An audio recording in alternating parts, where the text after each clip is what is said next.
In a decisive move reflecting the urgent geopolitical dynamics in the Middle East, U.S. House of Representatives Speaker Mike Johnson has unveiled ambitious plans to navigate the complex terrain of international aid allocation. Against the backdrop of Iran's brazen and unprecedented drone and missile assault on Israeli territory, Johnson has underscored his commitment to bolstering Israel's defenses. In a bold declaration, he affirmed his intention to shepherd through aid legislation tailored specifically to address Israel's immediate needs in the wake of the attack. However, amidst the tumultuous currents of global diplomacy, questions loom large over whether this aid package will extend its benevolent reach to encompass other beleaguered allies, notably Ukraine, whose plight has captured the attention of the international community. Johnson's steadfast resolve comes at a pivotal moment as he grapples with the intricate task of corralling his fractious Republican majority.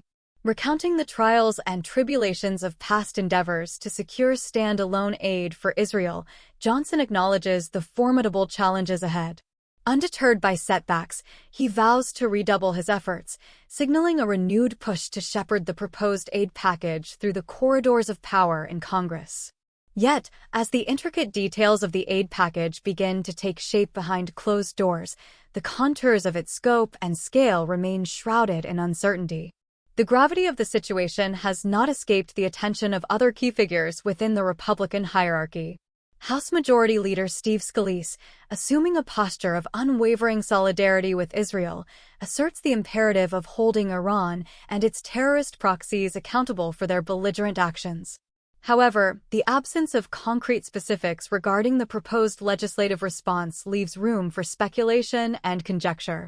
Against this tumultuous backdrop, Johnson is slated to convene high-level discussions with a cadre of lawmakers focused on national security issues, including the esteemed House Foreign Affairs Committee Chairman Michael McCaul.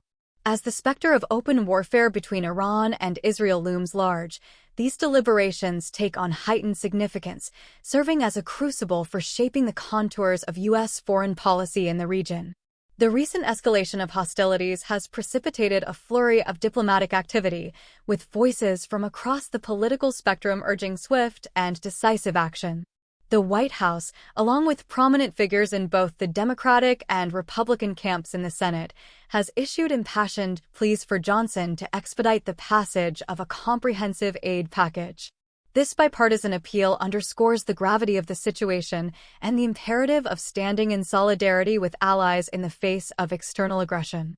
Yet, Johnson's reluctance to embrace the $95 billion bipartisan Senate-passed package has injected a note of discord into the proceedings. Instead, he has charted an independent course, seeking to fashion his own legislative blueprint. Reflecting the influence of former President Donald Trump, Johnson's proposal includes structuring aid to Ukraine as a loan, a move that aligns with the preferences of the former commander-in-chief. However, this divergence from the Senate's bipartisan consensus has sparked controversy within Republican ranks, with vocal opposition from Trump-aligned factions. Representative Marjorie Taylor Greene's ominous threat to challenge Johnson's speakership underscores the simmering tensions within the GOP. The specter of internal discord threatens to derail Johnson's agenda, casting a shadow over the prospects of swift and decisive action. Despite these internal fissures, House Foreign Affairs Committee Chairman Michael McCaul remains cautiously optimistic about the prospects of advancing a broader aid package.